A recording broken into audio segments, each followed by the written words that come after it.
নমস্কার বন্ধুরা, chef Shrabani daily vlog চ্যানেলের পক্ষ থেকে সবাইকে স্বাগত জানিয়ে আজ আপনাদের সাথে শেয়ার করতে চলেছি শীতের প্রথম কফি পিঠে রেসিপি। আপনারা প্রথম থেকে পুরো ভিডিওটা শেষ পর্যন্ত দেখতে থাকুন। ভালো লাগলে একটা লাইক দিয়ে পাশে থাকুন ও বন্ধুদের সাথে শেয়ার করে দিন। চলুন তাহলে শুরু করি। তো দেখুন বন্ধুরা, তার জন্য আমি কফি কুচি কুচি করে কেটে আগে থেকে দেখুন সেদ্ধ করে নিয়েছি। এইভাবে দেখুন প্রেসার কুকারেও সেদ্ধ করতে পারেন, আর কড়ার মধ্যে দিয়েও লবণ আর হলুদ দিয়ে সেদ্ধ করে নিয়েছি। অনেকক্ষণ সেদ্ধ করা হয়ে গেছে, ভালোভাবে দেখুন ঠান্ডাও হয়ে গেছে। আমি হাত দিয়ে ভালোভাবে একটু এইভাবে মেখে নিচ্ছি, কারণ অনেকটাই গোটা গোটা আছে, গোটা গোটা থাকলে অতটা ভালো হয় না।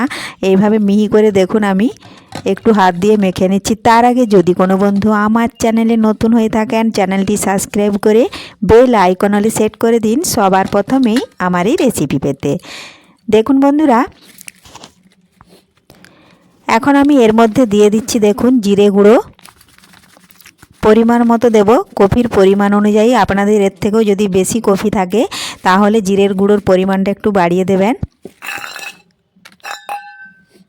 এখন আমি এর সাথে চালের গুঁড়ি নিয়েছি, শুকনো চালের গুঁড়ি। এখন বাটিতে দেখুন এইভাবে দিয়ে দিচ্ছি কম কম করে, একেবারে সমস্তটা ঢেলে দেওয়া যাবে না।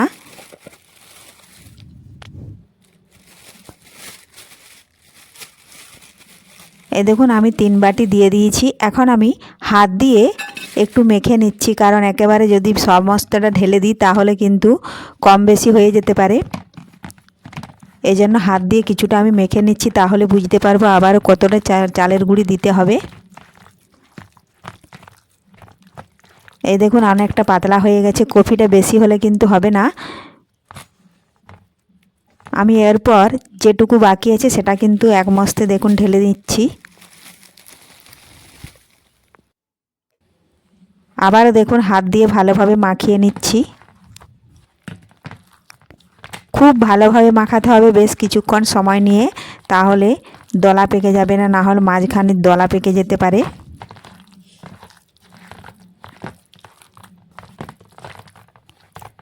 কীরকমভাবে, খুব ঘনত্ব রাখবো না, খুব পাতলা রাখবো না, সেটাও আপনাদেরকে দেখাচ্ছি একটু পরে। মাখিয়ে নিই।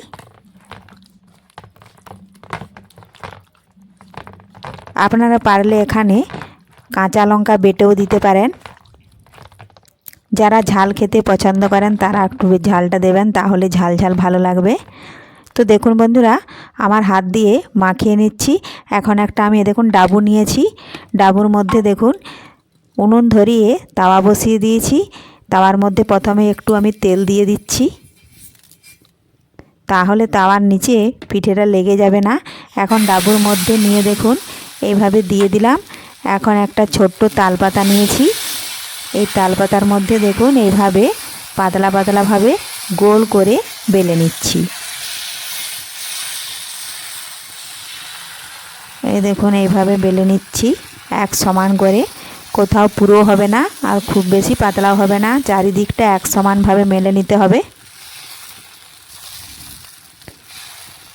এই দেখুন হয়ে গেছে।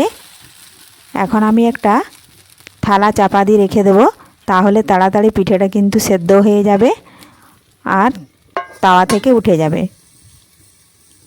ঢাকা দিয়ে কিছুক্ষণ আমি রেখে দিলাম, 5 থেকে 10 সেকেন্ড মতো রেখে দিচ্ছি।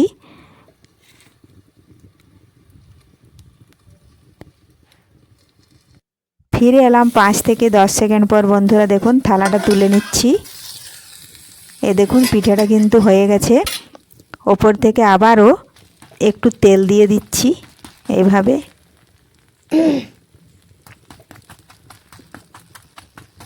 এখন খুরপি দিয়ে পিঠের নিচ দিকটা আমি দেখুন একটু ছাড়িয়ে আলগা করে নিচ্ছি।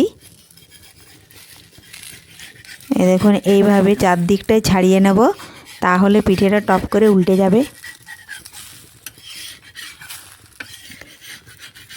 এই দেখুন ছাড়িয়ে নিয়েছি, এখন খুরপি দিয়ে এইভাবে উল্টে নিচ্ছি। উল্টিয়ে নিয়েছি, এখন আবারও কিছুক্ষণ একটু ভেজে নিচ্ছি তাওয়াতেই। তো দেখুন বন্ধুরা, দুপাশে উল্টে পাল্টে ভেজে নিয়েছি। এইভাবে আমি পিঠেগুলো সমস্ত বানিয়ে নেব। এই দেখুন একটা হয়ে গেছে। এখন আমি আবারও একটা দেখুন তাওয়ার মধ্যে দিয়ে দেব। তার জন্য আগে আমি আবার একটু তেল দিয়ে দিচ্ছি। ওই একই রকমভাবে দেখুন ডাবুর মধ্যে এক ডাবু নিয়ে তাওয়ার মধ্যে দেখুন দিয়ে দিলাম। আর পিঠে বানাতে গেলে কিন্তু কাঠের আঁচে মাটির উনুনেই কিন্তু সব থেকে ভালো পিঠে হয়। এই দেখুন ওইভাবে একই রকমভাবে মেলে নিচ্ছি।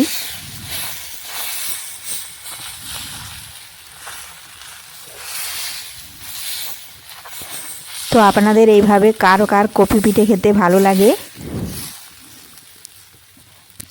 তো দেখুন বেলে নিয়েছি, আবার থালাটা চাপা দিয়ে 5 থেকে 10 সেকেন্ড আমি রেখে দিচ্ছি। ফিরে আসলাম 5 থেকে 10 সেকেন্ড পর, থালা তুলে নিয়েছি। আবারও ওপর থেকে কিছুটা তেল দিয়ে দিচ্ছি এইভাবে। তো খুব সহজে আপনারাও বাড়িতে এইভাবে কফি পিঠে বানিয়ে নিতে পারবেন। দেখুন তেল দেওয়া হয়ে গেছে। এখন খুরপিটা দিয়ে দেখুন সাইডগুলো একটু আমি এইভাবে ছাড়িয়ে আলগা করে নিচ্ছি, তারপরে উল্টে নেব। তো আজকের এই কফি পিঠে রেসিপি আপনাদের কেমন লেগেছে অবশ্যই কমেন্ট করতে ভুলবেন না। পুরো ভিডিওটা ভালো লাগলে লাইক, শেয়ার ও সাবস্ক্রাইব করবেন। ধন্যবাদ। ফিরে আসবো আবারও নতুন কোনো পিঠে রেসিপি নিয়ে। দেখুন হয়ে গেছে, তুলে নিয়েছি। ধন্যবাদ।